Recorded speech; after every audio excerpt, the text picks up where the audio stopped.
सुखकारी और महामिथ्यात्व तमस्काय जो विनाशकारी पंचाध्याया वयमोराजमात्मवचात् आधारोकनिदानं यस्य वचस्वं सुवेमा शेषानपि तीर्थकरान् अनन्तसिद्धानहं नमामि समं धर्माचार्याध्यापक साधुविशिष्टान् मुनीश्वरान् वन्दे जीया जैनं शासनम् अनादिनिधनं सुवन्द्यमनवद्यं यदपि च कुमतारातिन दयं धूमध्वजोपमं दति इति वन्दित पञ्चगुरु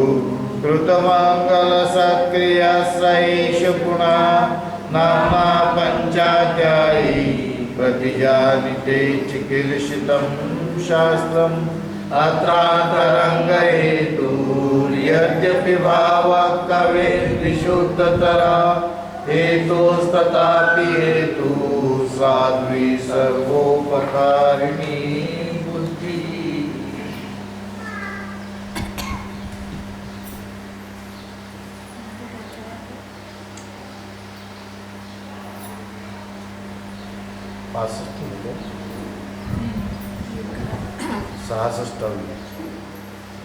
हे 66 झाले.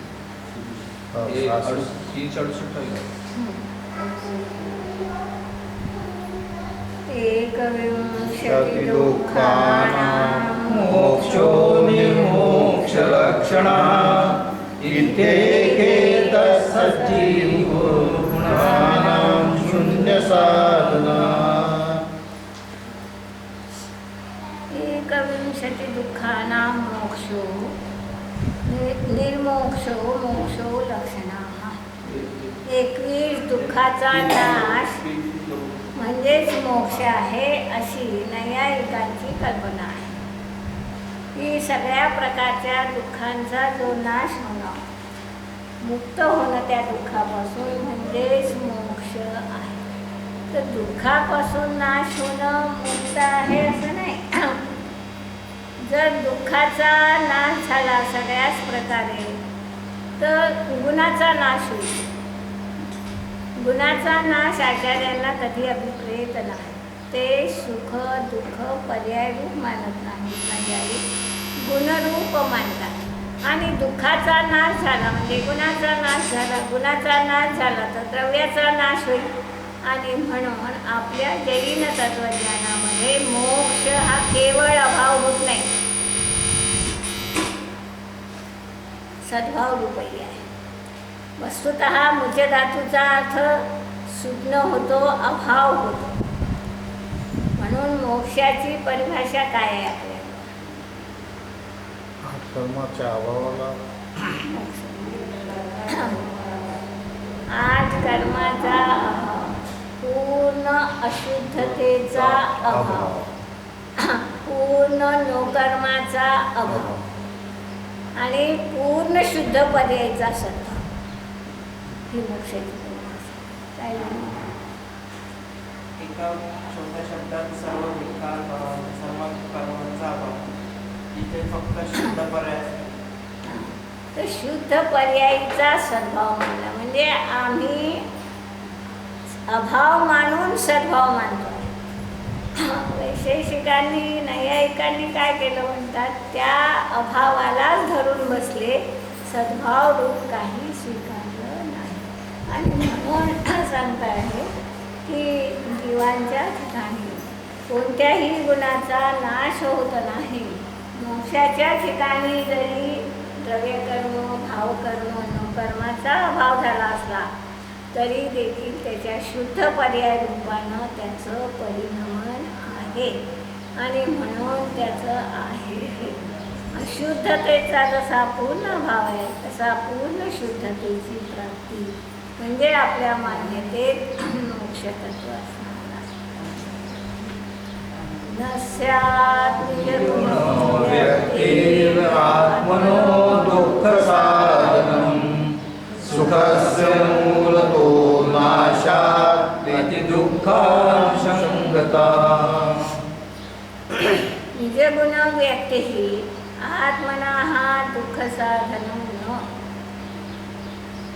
आपल्याच गुण किंवा आपल्या गुणाची सुखपर्याय व्यक्ती म्हणजे दुःख साधनम न कधीही आत्म्याला दुःखाचं कारण होणार.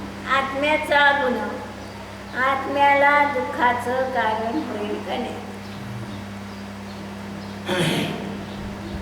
होईल दुःख. आत्म्याचा जो सुखगुण आहे तो सुखगुण दुःखाला कारण नाही.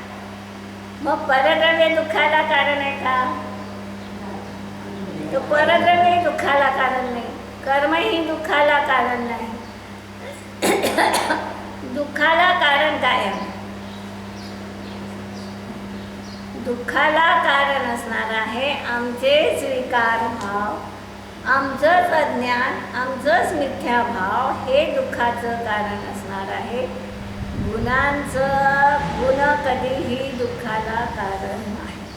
पर्याय जी असते ती पर्याय दोन रूपात परिणमू शकते, एक सुख एक दुःख. गुण कधीही दोन रूपानं परिणत होत नाही.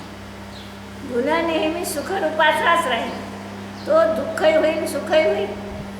तर गुण हा अनंत सुखरूपाचाच आहे, परंतु त्याची पर्याय जी आहे ती पर्याय कधी सुखरूप आहे कधी दुःखरूप आहे. पर्यायी ते असणार आहे. आणि जेव्हा आपल्या गुणांचा अभाव मानला म्हणतात तर आपत्ती काय येईल? सुखगुणाचा जर अभाव मानला दुःखाच्या साधनासाठी तर सुखस्य मूलतो नाशात, सुखाचा मुळातूनच जर नाश झाला तर अतीव दुःखाचाच प्रसंग येईल. सिद्धांनाही दुःखच होईल. त्यांनी मानलं काय? मोक्ष म्हणजे सगळ्या प्रकारचा अभाव, ही मान्यता आहे. म्हणजे सुखगुणाचा अभावही जर मोक्षात आहे तर सरळ झालं. काय झालं? तिथं दुःख आहे. आणि दुःख आहे म्हटल्यानंतर मोक्ष मिळवण्याचा काही प्रयोजन राहणार नाही. आता या सगळ्या कथनाचा सार काय आहे ते एका गाठीत सांगत आहे.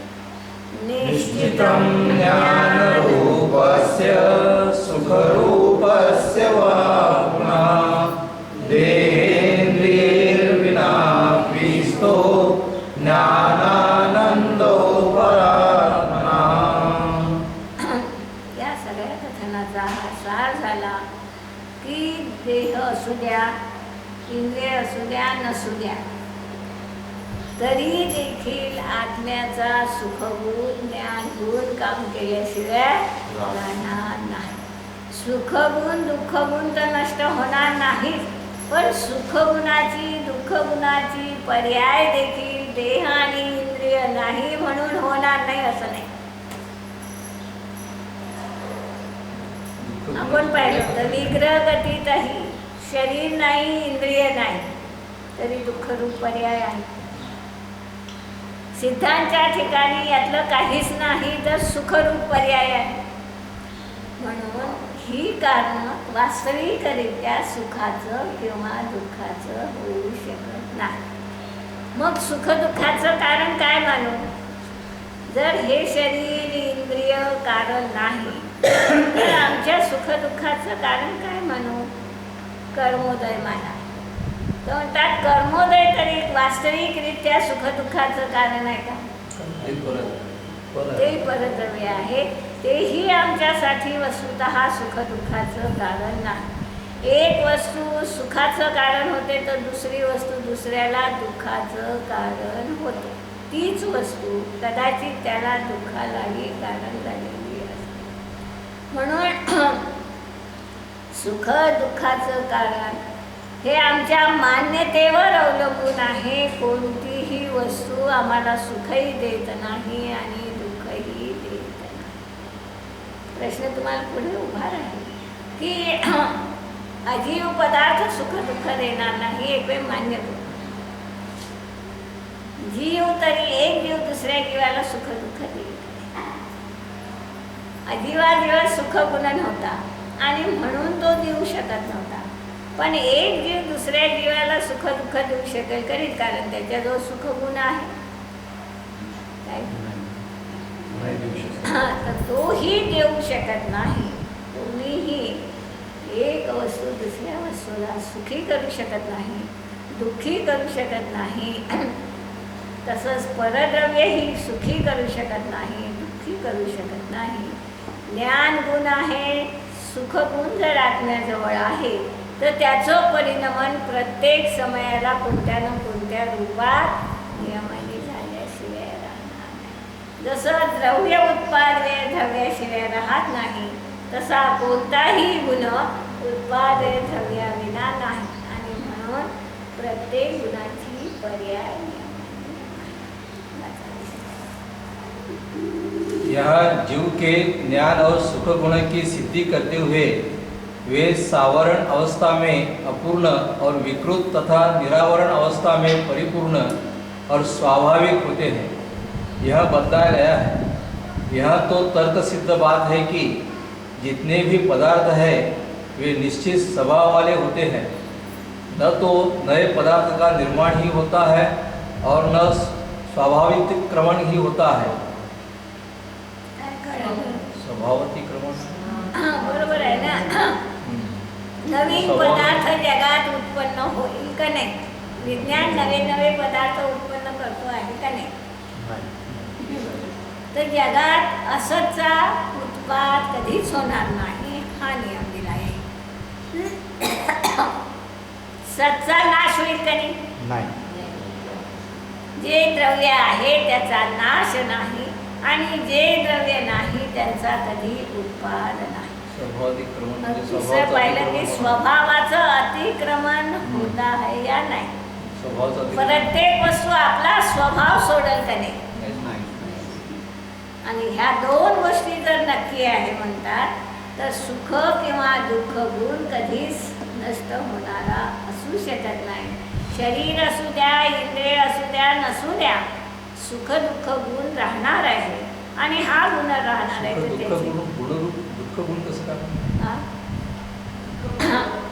जो गुण आहे आता तो गुण सुखच गुण आहे. परंतु त्याचे पर्याय नाही ते सुख दुःख रूप कोणत्या ना कोणत्या रूपात कोणत्या ना कोणत्या रूपात गुण कोणताही गुण कधी पर्याय रूप होत नाही. जसं द्रव्य पर्याय रूप होत नाही तसा गुणही पर्याय रूप होत नाही. आपण शुद्ध आत्मा जसा पर्याय रूप होत नाही पाहतो तसा गुणही पर्याय रूप होत नाही. तो तर त्रिकालीच नित्यच राहतो, परंतु त्या गुणांच्या अवस्था मात्र होत राहतात. गुण कायम राहून बदलत राहतो. म्हणून द्रव्य पर्याय जी झाली ती पर्याय त्या बदलणं म्हणणं हे कसं झालं की गुणामध्ये बदल झाला. गुणामध्ये बदल होतो का? नाही. पर्याय म्हणत तर गुणाच्या पर्यायीत बदल होतो, गुणामध्ये पर्याय नाही. जे कर्म बांधले जातात ते उज्ज्वल असतात. आता समजा मी काही कर्म बांधत आहे आणि हा काही कर्म बांधत आहे. या पूर्ण जगात कर्म म्हणजे टोटल एकच राहील, म्हणजे जेवढा आहे तेवढा राहील. आता प्रत्येक चतुर्थ काळ मोक्षाला जातात, तिथे कोणतेच कर्म बांधले जात नाही. मग या जगातले उरलेले कर्म एकाला जास्त बांधले किंवा दुसऱ्याला जास्त बांधले म्हणजे वाढणं होईल का? असं काही नाही. ते कर्म कुठे जाईल? तुमच्या भावाचं निमित्त घेऊन त्याचं परिणमन होत राहतं. कर्माचं जे परिणमन होतं आहे ते तुमच्या त्यावेळी प्रत्येक जीवाच्या भावाचं लक्ष करून निमित्त करून होत राहत असतं. तुमचा प्रश्न पुढचा आहे की कधीतरी कर्म संपेल विश्वातलं. संपणार नाही. मग जास्त कमी झाल्यामुळे शिल्लक राहील. शिल्लक राहील किंवा त्यात अनेक जीवांमध्ये तरी कुठं गेलं एक लक्षात घ्यायचं आहे. कारमान वर्गना खचाखच सदा भरली राहणार आहे लोकाकाशात. तिचं कर्मरूप परिणमन जीवाशी संबंधित आहे. कर्मरूप परिणमन नाही होणार, कारमान वर्गना रूपानं ती कायम राहणारच. आल्यानंतर परत ते कार्बन रूपण होतं. सगळंच कारमान वर्गना कर्मरूप होईलच हा नियम नाहीच आहे. ती कारमान वर्गना रूपातही राहू शकते. जीव जिथं आता तिथे कारमान वर्गना आहे सिद्धशिलेवर. आता तिथं ती कर्मरूप बनत आहे का नाही बनत? ती दोन्ही बनत आहे, नाही बनत आहे आणि बनतही आहे. निगोदी जीवनासाठी बनतही आहे. निगोदी जीवाच्या दृष्टीनं ती दृष्टीनं ती कर्मरूप बनत आहे. बनत आहे आणि सिद्धांच्या सिद्धांच्या दृष्टीनं नाही बनत आहे. तिचं काय आहे? ती जिथं आहे तिथं ती आहे. तुम्ही काय करता आहात तेव्हा तीही विकृत होते, कर्मरूप होते म्हणजे. इसलिए देखना यह है कि ज्ञान और सुख वाला पदार्थ क्या है। यह तो हम प्रत्यक्ष देखते हैं कि घटपट आदि पदार्थों में ज्ञान और सुख नहीं पाया जाता, इसलिए जड़ पदार्थ के धर्म तो है ही हो नहीं सकते। हम यह भी देखते हैं कि जीते हुए के शरीर की घटपट आदि से विलक्षण अवस्था होती है। वह स्वयं क्रिया करता है, खाता पीता है, जानता देखता है, रोता विलपता है, श्वासोश्वास लेता है, कभी सुखानुभव करता है और कभी दुखानुभव करता है, अच्छी बुरी बात भी सोचता है और जो इष्ट होती है उसे प्रिय मानकर ग्रहण करता है और जो अनिष्ट होती है उसे अप्रिय मानकर त्याग देता है, कभी अहंकार करता है और कभी क्षमा भी। सो ये सब बातें जड़ में तो हो नहीं सकती, क्योंकि जड़ में इनका अन्वय नहीं देखा जाता, पर होती अवश्य है। इससे मालूम पड़ता है कि जीते हुए के शरीर में जड़ से विलक्षण स्वभाव वाला कोई दूसरा पदार्थ अवश्य ही मौजूद है। काय वाक्य आहे? वाक्य बोलायचं. जीते हुए शरीर में शब्द काय झाला की जो जिवंत जो आहे आत्मा, अशा शरीरामध्ये काय म्हणतात? जड़ से विलक्षण स्वभाव वाला कोई दूसरा पदार्थ अवश्य है। जड़ से निलक्षण स्वभाव वाला कोई दूसरा पदार्थ आहे हे नक्की झालं का नाही?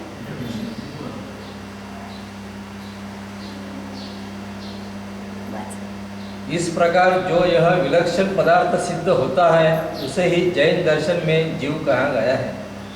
इस प्रकार यद्यपि जीव तत्व की सिद्धि तो हो जाती है, पर उसके स्वतंत्र गुण धर्म क्या है यह भी देखना है। जैसे कि हम पहले बता आए हैं कि ज्ञान और सुख का अन्वय जड़ में नहीं देखा जाता, पर ये जीते हुए के शरीर में अवश्य पाए जाते हैं।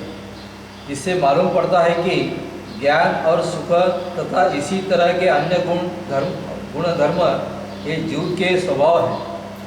जीव इन गुण धर्मों वाला है। अब प्रश्न यह है कि यदि ज्ञान और सुख ये जीव के स्वभाव है तो फिर इनकी उत्पत्ति इंद्रिय आदि से क्यों होती है? ये स्वतंत्र रूप से जीव में क्यों नहीं पाए जाते? सो इन प्रश्न का यह समाधान है कि यद्यपि है तो ये जीव के ही स्वभाव पर जिस प्रकार घटादि कार्यों की उत्पत्ति में कुंभकार निमित्त होता है, उसी प्रकार ये भी निमित्त सापेक्ष होते हैं। पर इसका यह अर्थ नहीं कि जब तक निमित्त नहीं मिलता तब तक वे जीव में रहते ही नहीं। रहते तो वे सदा ही है, पर उनकी कार्यरूप दशा के समय उनके निमित्त अवश्य होते हैं। बस एवढा भाग नाही. महत्वाचा गुण सदाच राहणार आहे.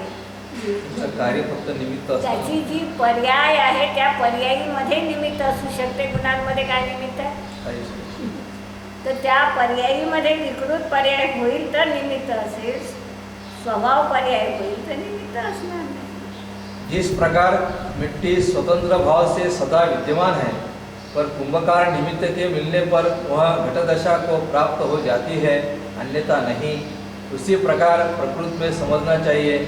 फिर भी इतना विशेष जानना चाहिए कि जब तक जीव की अशुद्ध दशा है तभी तक ज्ञान और सुख के उपयोग दशा में आने के त्या लिए तो वाक्य थोडंसं बदलायला लागणार आहे, तेवढं एक समजून. पर कुंभकार निमित्त के मिलने पर घट दशा को प्राप्त होता है. कुंभकार नाही मिळाला तर राहीलच. त्या वाक्याचा अर्थ काय करा, ते वाक्य थोडं लक्षात. मिट्टी स्वतंत्र भाव से सदा विद्यमान है, मिट्टीचं घटरूप अवस्था पर ज्यावेळेला होईल कुंभकार त्यावेळेला निमित्त कुंभकार के आहे का? मिलने पर वह घट दशा को प्राप्त हो त्या जाए. ज्ञानाला तसं निमित्त भेटलं तर हो ना, नाही पण तर नाही तो होणार. त्याचं ज्ञान नाही तर नाही जरी- होणार हे बरोबर आहे. त्याचं ज्ञान नाही मिळालं तर नाही होणार. काय नाही. कुंभकाराचं असं रे, असं उलटं नाही लावायचं. ज्ञान- जेव्हा ते लावायचं काय आहे? माती जेव्हा घटरूप होते त्यावेळेला कुंभकार निमित्त असतो बघ. घटदशा जेव्हा मातीची बनते त्यावेळी नियमाने कुंभकाराचं अस्तित्व तिथं असणार हे दर्शवलं निमित्तानं. घट बनवला कुंभकारानं हे नाही दर्शवलं. हा भाग नक्की करायचा आहे कि पर कुंभकार निमित्त के मिलने पर वह घटदशा प्राप्त हो जाती है. म्हणजे कुंभकार मिळाला तरच घटदशा होते. हा जो विकल्प आहे तर आपण त्या वाक्याच्या माध्यमातून स्वीकारणार काय आहे की कुंभकार नसला तर होत नाही. कुंभकार त्याचा करता बनवतो आपण. तर या वाक्याचा अर्थ असा होतो असं आहे का? असं आहे. नाही. कारण ते अन्यथा नाही हा शब्द पुढे दिलेला आहे पुन्हा. हा? मिट्टी स्वतंत्र भाव से सदा विद्यमान है पर कुंभकार निमित्त के मिलने पर वह घटदशा को प्राप्त हो जाती है, अन्यथा नहीं. अन्यथा नहीं हा ही शब्द आहे.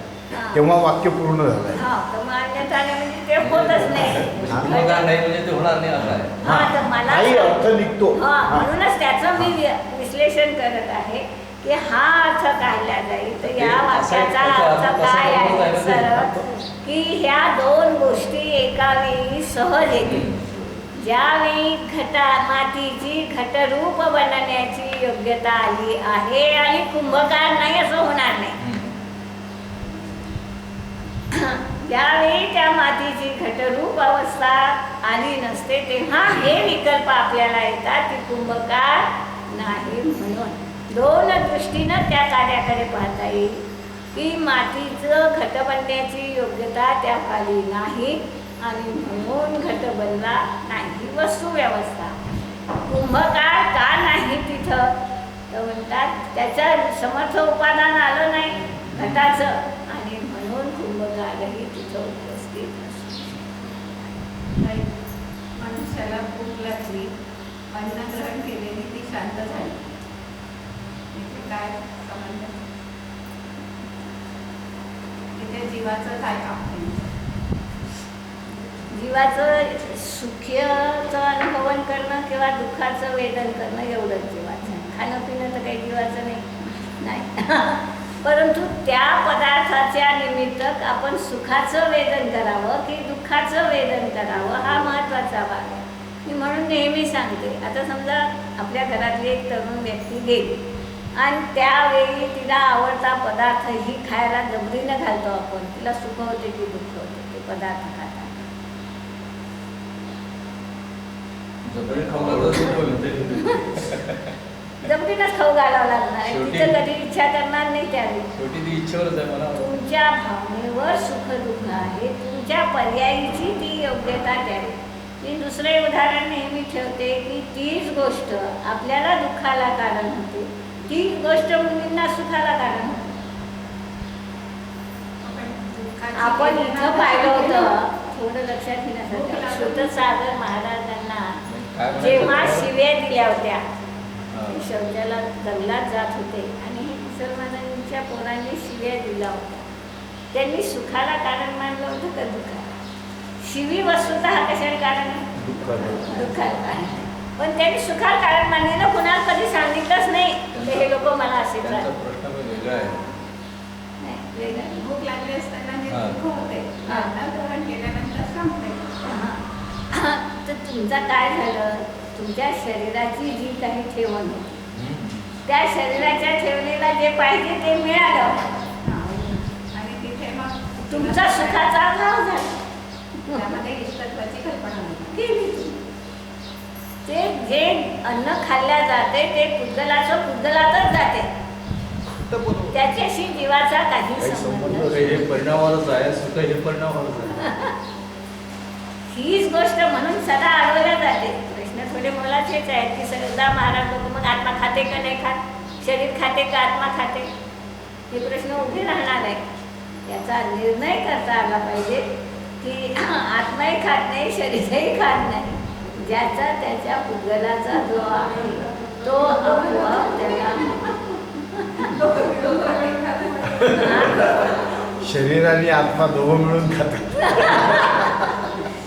दोघं मिळून नाही. खाणं ही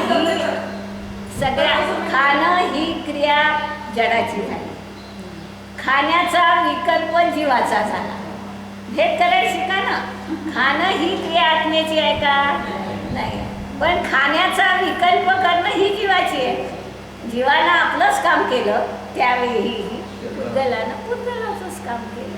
हे भेद विज्ञानाची दृष्टी आम्ही वापरत नाही म्हणून हे विकल्प आमच्या जीवनात. मुनी पदावर तीर्थंकर पदावर गेल्यावर ते आहार घेत नाही का? तीर्थंकर पदावर बरोबर आहे. नाही, तीर्थंकर नाही घेत. मुनी घेतात, तीर्थंकर नाही. तीर्थंकरावर ते तर 18 दोषांनी विरहित आहे. नाही नाही, तीर्थंकर पदावर म्हणजे अनंत दशा प्राप्त झाल्यावर थोडेच आहार घेतात. मग तेच विचार. तीर्थंकर आहार नाही. 2 वाक्य राहिले. हो, कोण? वाचून जा. जीव की अशुद्ध दशा के दूर होते ही इन विशेष निमित्तों के बिना भी उनका परिणमन होने लगता है, जो स्वभाव परिणमन कहलाता है. इस प्रकार ज्ञान और सुख ये जीव के द्रव्योपजीवी गुण है, यह सिद्ध होता है. त्यांना शुद्ध काय करायचं होतं की हे अनुजीवी गुण आहे, याच्याशिवाय जीव राहूच शकत नाही. आणि अनुजीवी गुण भावस्वरूपानं काम करणार आहे. प्रतिजीवी